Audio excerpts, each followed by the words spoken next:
그림 보시면 빨간색 막대가 있고요. 이렇게 초록색 막대가 이렇게 있습니다. 두 막대를 동그라미 친 부분에 손을 잡고 있다가 놓았습니다. 자, 질문 들어갑니다. 두 막대는 어떻게 될까요? 자, 관찰해 봐야 되겠죠? 자, 관찰해 보세요. 빨간색 막대가 초록색 막대. 물론 빨간색 막대와 초록색 막대는 이 줄은 정중앙에 이렇게 연결되어 있습니다. 차이는 그림 보시면 빨간색 막대는 정확하게 정중앙에 이렇게 구멍이 나 있고요. 연결되어 있고요. 반면에 초록색 막대는 위에 있는 부분에 정중앙에 이렇게 놓여져 있습니다. 연결되어 있습니다. 묶여져 있습니다. 어떻게 될까요? 네, 결론은 왼쪽에 있는 막대는 정지를 하고요. 오른쪽에 있는 막대는 어떻게 될까요? 정지할까요? 네, 정지하지 않고 이 막대는 이렇게 올라갔다 내려갔다 이렇게 계속 이렇게 이동을 하게 될 겁니다. 왜일까요? 자, 한번 이야기를 한번 해보도록 할게요. 우리 다 어릴 때 시소 많이 타봤을 거예요. 시소와 똑같은 건데요. 평형과 똑같은 건 개념이죠. 자, 여기 보게 되면 이 빨간색 막대는 가운데를 잘라보세요. 이렇게. 잘라보게 되면 여기 있는 이 회전축을 기준으로 왼쪽과 오른쪽의 질량이 똑같습니다. 질량이 같아요. 그래서 무게도 같죠. 그래서 얘는 정지되어 있습니다. 반면에 초록색 막대는 그대로 한번 잘라보세요. 이렇게 밑으로 똑같이. 밑으로 쭉 자르게 되면, 자, 비교를 한번 해볼게요. 자, 여기가 막대를 정확하게 우리가 자른다면 이렇게, 요게 정확하게 자르는 게 되겠다. 그죠? 무슨 말이냐면, 지금 오른쪽 부분은 이만큼을 더 많이 가지고 있고, 왼쪽 부분은 이만큼이 더 빠진 게 되겠다. 그죠? 그래서 여기는 오른쪽에 우리가 부위의 질량이 왼쪽에 있는 놈의 질량보다 더 어떻다 우리가 크다. 그래서 뭐냐면 W1보다는 무게가 W2가 더 크다. 그래서 얘는 아래로 내려가겠죠. 자, 아래로 내려가게 되면 이제는 상황이 어떻게 될까요? 아래로 내려가게 되면 역전이 되겠죠. 똑같은 이론을 넣어본다면 여기 기준으로 정확히 잘랐을 때 여기가 이만큼 더 많이 가져가야 되겠다. 그죠? 그래서 이 막대는 아래 위로 이렇게 흔들리게 됩니다. 지금 이 그림은 문을 위에서 수직으로 아래로 내려다본 그림이에요. 문축, 회전축이 있고요. 여기는 손잡이가 있겠죠. 자, 우리는 오늘 이 문을 반시계 방향, 시계 반대 방향으로 돌리려고 합니다. 어떻게 해야 돌릴 수가 있을까요? 물체의 운동 상태가 바뀌기 위해서 뭐가 필요하죠? 네, 맞습니다. 힘이 필요하죠, 힘. 또 힘을 줘야 되는데 어느 방향으로? 힘을 어느 방향으로 우리가? 시계 반대 방향으로 힘을 가면 됩니다. 근데 중요한 게 하나 있어요. 그럼 하나 물어볼게요. 회전축에서 우리가 힘을 간다면 얘는 과연 시계 반대 방향으로 돌아갈까요? 아니죠. 회전축으로부터 어느 정도 떨어진 거리에다가 우리가 힘을 가해야만이 우리는 이 문을 시계의 반대 방향으로 돌릴 수가 있겠죠. 그럼 추가 질문 한번 해볼게요. 같은 힘을 가할 때, F랑 같은 힘을 가할 때 1번 위치와 2번 위치 중에서 어디를 밀 때 문은 더 잘 돌아갈까요? 네, 맞습니다. 2번입니다. 자, 오늘 할 내용이 바로 뭐냐면 이 돌림힘에 대한 이야기를 여러분들하고 이야기하려고 합니다. 자, 돌림힘 늦게 왔겠지만 돌림힘과 관계되는 것은 뭐냐면 힘이 크다. 힘이 크면 우리가 돌림힘이 크다 작다? 돌림힘이 크다라고 확인할 수가 있고요. 또한 우리가 뭐냐면 회전축에서 떨어진 거리 R이 크다? R이 크면 우리가 돌림힘도 우리가 더 크다라고 여러분들 확인할 수가 있습니다. 우리는 앞에서 벡터의 합성을 배웠습니다.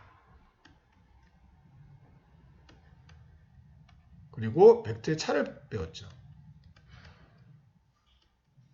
그리고 우리는 오늘 이번 시간에 벡터의 곱을 배우려고 합니다. 자, 벡터의 곱. 자, 어떤 내용일까? 한번 이야기 잠시 한번 해보도록 하겠습니다. 우리는 앞에서 방금 전에 수업을 했지만 이 문을 반시계 방향으로 이렇게 돌리려고 해요. 그때 우리 힘을 가야 되고요. 그때 우리가 돌아가려고 하는 힘을 우리는 돌림 힘이라고 정의를 내렸습니다. 보통 문자로 이렇게 타오라고 이렇게 표시를 많이 하고 있습니다.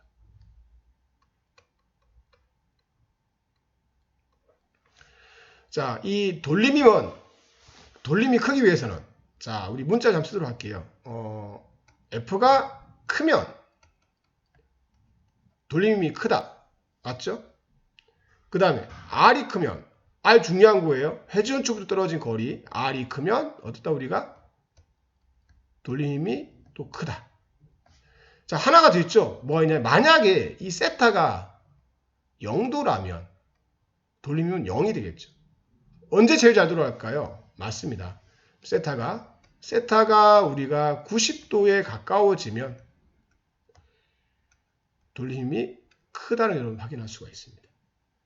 여기서 확인할 게 뭐가 있냐면 우리가 이제 보통 이 세타를 구할 때는 중심을 회전축으로부터 반지름의 방향, 이 방향과 이 방향 우리는 여기는 이 R 떨어진 거리 토크에서 R의 방향이라고 표현하고 이렇게 삭가서 표현해요. 물론 고등학교 과외까지는 알 필요가 없습니다.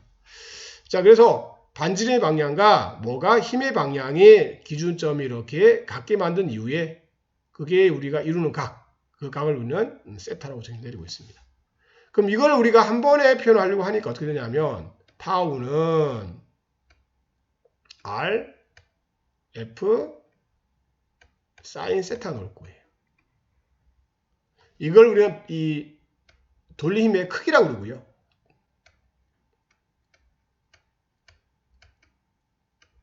크기라고 합니다.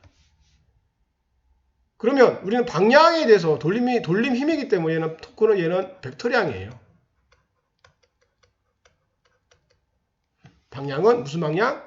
시계 반대 방향.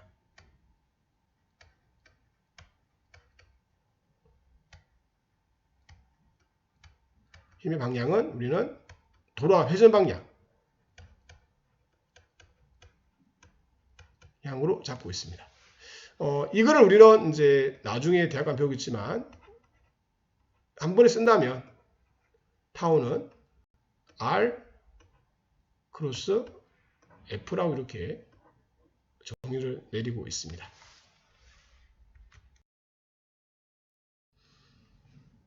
질량을 무시할 수 있는 막대 위에 정 가운데 받침대가 있고요. 받침대로부터 똑같은 떨어진 거리에 두 공이 놓여 있습니다. 자, 빨간색 공의 무게는 얼마일까요? 네, 빨간 공이 정지되어 있다는 가정하에서 얼마나? 10N이다. 왜요? 지금 당연하죠. 떨어진 거리 같고, 그러면 당연히 떨어진 거리 같으면 우리가 16 무게 같아야만이 이 상태를 정지할 수 있으니까, 유지할 수 있으니까 당연히 10N 쉽게 말할 수가 있습니다. 경험적인 이야기죠. 물리학적으로 한번 풀어보도록 하겠습니다. 자, 여기 있는 10N, 초록색 공은 아래 방향으로 10N 힘을 가해서 얘를 어느 방향으로 이렇게 시계 방향으로 회전시키려고 하고 있어요. 그때 이 회전시키려는 힘, 발리 돌림 힘을 우리가 타우 1이라고 그럴게요. 이 돌림의 크기는 어떻게 될까? 자, 타우 1은 기억나나요? 타우는 뭐였다? 우리가 타우는 돌림 힘은 떨어진 거리, 축으로부터 떨어진 거리 곱하기 힘 곱하기 사인 몇도다 우리가 세타라는 거 여러분들이 기억을 잘 하고 있을 거예요.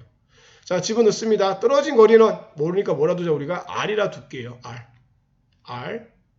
자, R 곱하기 힘은 얼마일까요? 10N이 될 것이고요. 곱하기 사인 몇도 확인해 봐야 되죠. 어떻게 하라고요? 반지름의 방향은 회전축으로부터 우리가 나가는 방향이 되겠다. 그죠? 요게 우리가 방향이 되니까 얼마에도 우리 각이 90도. 그래서 얼마다 우리가 사인 몇도 우리가 90도를 하면 돼요. 자, 여기는 어떤 애가 빨간 공은 이 물체를 어느 방향으로 이렇게 반시계 방향으로 회전시키려고 하고 있어요. 아래쪽 방향은 얼마인지 모르겠지만 우리가 W라는 우리가 무게가 있다고 가정할게요. 자, 떨어진 거리는 R만큼 떨어져 있고요.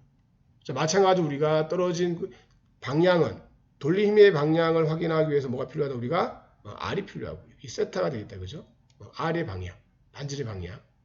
자, 그래서 이 힘을 우리가 타우 2라고 한다면, 이 힘을 타우 2라고 한다면, 타우 2는 타우 2가 되겠다. 그죠?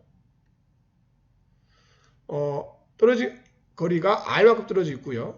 W만큼 힘을 받고 있고요. 곱하기 얼마? 사인 몇 도 우리가, 이 각이 얼마죠? 우리가 90도가 되겠다. 그죠? 90도. 근데 정지 상태이니까 이 힘이 어떻다? 우리가 같다. 그러니까 사인 90도는 1이고 1 확인할 수가 있고요. 떨어진 거리 같으니까 날아가니까 W는 얼마이다? 우리가 10이라는 게 쉽게 나왔다. 그죠? 물론 우리는 여기를 회전축으로 잡았습니다.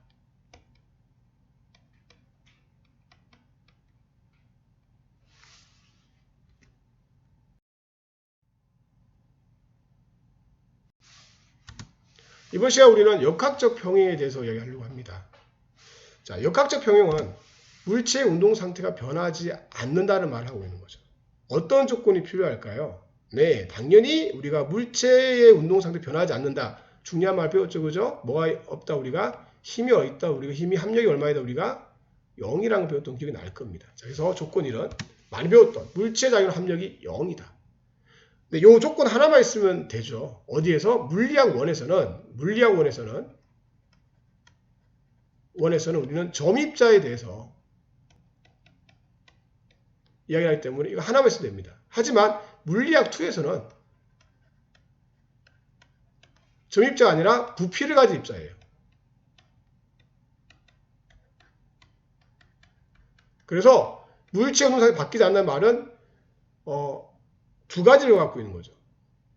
병진 운동과 회전 운동이 둘 다 변하지 않는다. 그래서 물체에 작용하는 모든 돌림 합이 0이다. 두 가지를 다 만족해야 됩니다. 자, 그래서 합력이 0이다. 또 뭐가 0이다? 우리가 돌림 합이 0이다. 이 두 가지 조건을 만족할 때 물체는 역학적 평형을 이루고 있다라고 말을 할 수가 있습니다. 똑같은 상황입니다. 막대의 무게를 뭐한다? 무시하고 떨어진 거리가 똑같이 R만큼 떨어져 있는 경우에 말간공이 정지됐습니다. 받침대가 떠받치는 힘을 찾고 싶어요. 어떻게 구할 수가 있을까요? 네, 방법 1부터 시작하도록 하겠습니다. 방법 1은 회전축을 여기를 잡아요.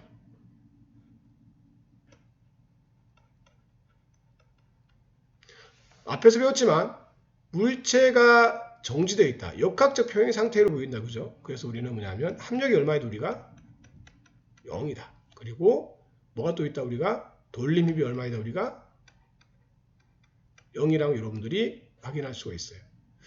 자, 그러면 먼저 여기 있는 회전축 위주에서 돌아간다, 돌아가지 않는다? 돌아가지 않는다라는 거 여러분들이 확인할 수가 있어요. 돌아가지 않는다. 돌아가지 않는다는 거에서 앞에서 배웠지만 우리가 힘의 방향 배웠던 그거 갈까요? 10N, 우리가 90도, 그쵸? 자, 마찬가지로 이쪽 방향이 우리가 R의 방향이 될 것이고 아래쪽 방향은 우리는 모른다 그죠? 무게 W가 될 거고요. 여기를 우리는 또한 90도. 돌아가지 않기 때문에 얘를 우리는 시계 방향으로 얘는 돌아갈 것이고 얘는 반시계 방향으로 돌아갈 것이고. 자, 이 힘을 우리는 타우 1이라고 하고요. 얘를 우리가 타우 2라고 할게요. 자, 시계 방향을 우리는 플러스, 반시계 방향을 이렇게 마이너스라고 이렇게 잡겠습니다. 그러면 우리가 여기 나와 있는 이 돌림을 계산해 본다면 합돌림이 0이기 때문에 타우 1 더하기 타우 2는 얼마이다? 우리가 0이다. 자, 타우 1 구해볼까? 어떻게 될까요? 타우 1은 R 곱하기 10 곱하기 사인 90도. 자, 여기 있는 우리가 타우 2는 어떻게 될까요? R 곱하기 W 곱하기 사인 90도. 얘는 방향이 플러스 방향, 얘는 마이너스 방향. 두 개 합이 얼마이다? 합이 얼마이다? 0이다. 그래서 구해보게 되면 우리가 W는 얼마이다? 우리가 10이랑 앞에 쓰고 있다. 그죠? 자, 그래서 우리는 첫 번째 개념, 무게를 찾았어요. 아, 얘는 10N이구나. 자, 이제는 여기는 합력이 0이 되는 개념을 써본다면, 어쨌든 여기 있는 회전축이 받침대가 이 물체 전체를 떠받치고 있는 거죠. 물체 전체를. 근데 막대 무게는 무시한다고 했으니, 자, 우리가 아래쪽 방향 힘은 어떤 힘이 있을까요? 아래쪽 방향으로 우리가 뭐냐면 10N과 우리가 10N. 빨간색 공과 파란 초록색 공이 두 개가 힘이 있고요. 받침대 받침은 위쪽 방향으로 받침대 떠받치고 있어요. 합이 얼마이다? 우리가 0이다. 그래서 수경이 얼마이다? 우리가 20N이라고 여러분들이 구할 수 있습니다. 앞 문제와 똑같은 상황이에요. 막대의 무게는 뭐한다? 우리가 무시하고요. 떨어진 거리는 R과 R로 똑같다. 자, 그리고 받침대가 떠받치는 힘, 공이 정지했을 때 이 힘을 구하고 싶은 거예요. 방법 2는 여기를 회전축으로 잡는 거예요. 고중간을 껴야 되겠죠? 이 물체가 어디로 회전할지는 아무도 몰라요. 여기 있는 수직항력, 요 힘이, 떠받치는 이 힘이,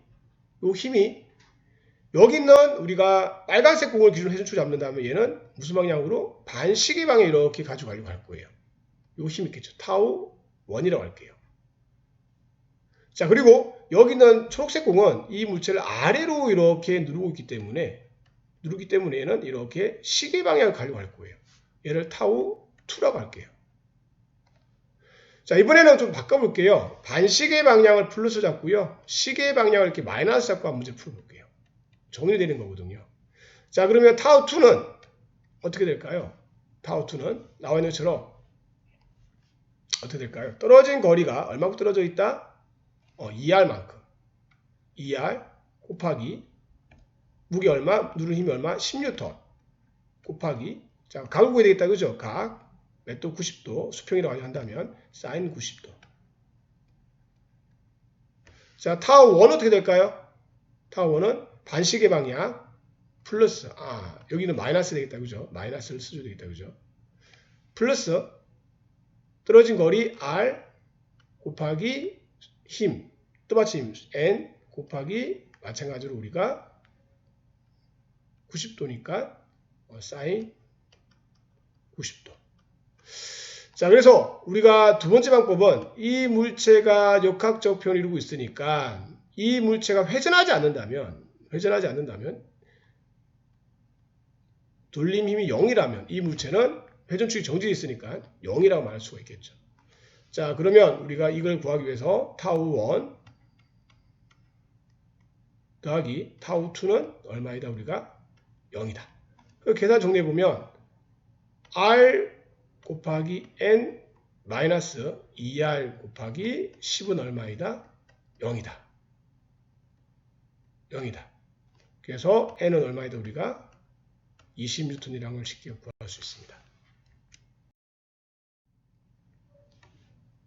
반지름이 R인 도르래와 반지름이 2R인 도르래를 이렇게 연결시켜놔서 고정시켜놨습니다. 그리고 여기다가 우리가 빨간색 공과 R만큼 떨어진 도르래에 빨간색 공과 이렇게 2R만큼 떨어진 초록색 공을 넣었습니다. 자, 빨간 공이 정지되어 있다면 빨간 공의 무게는 얼마일까요? 물론 마찰을 무시하고 내는 문제입니다. 답은 네, 20N 맞습니다. 자, 여러분들 설명을 하지 않겠습니다. 그림 하나 추가할게요. 자, 이 그림을 추가하게 될 것 같아요. 네, 도르래는 어떻게 보면 이 지렛대 회전축으로부터 여기를 회전축이라고 가정하고 회전축으로부터 떨어진 거리가 R, 2R만큼 떨어져 있기 때문에 우리가 둘 다 같은 각도의 90도이기 때문에 R 곱하기 W는 뭐 2R 곱하기 10과 같아야 되겠다. 그죠? 그래서 우리는 W는 20N이라는 걸 쉽게 확인할 수 있어요.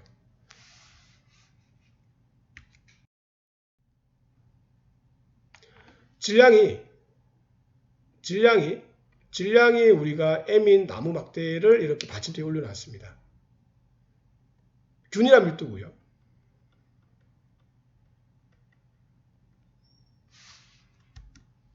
막대는 어떻게 될까요? 네, 여러분들대로 이렇게 반시계 방향으로 이렇게 회전하게 될 겁니다. 이유는요? 저한테 배웠죠? 회전축을 항상 우리가 회전축을 돌아가는 거 회전축.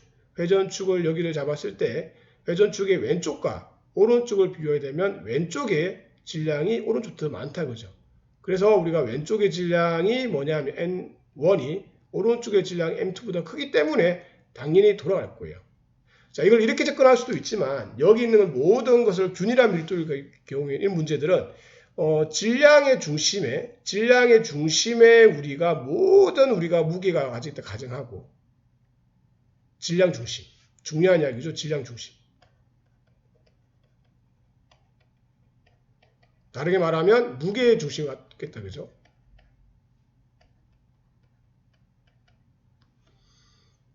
무게 중심이 받침대 위에 있지 않을 경우에는 우리가 토크가 작용하게 되겠다 그죠? 떨어진 걸 R이라고 한다면 우리는 똑같이 토크는 R 곱하기 F 크기를 나타낸다면 RF 사인 세타 0이 아니죠?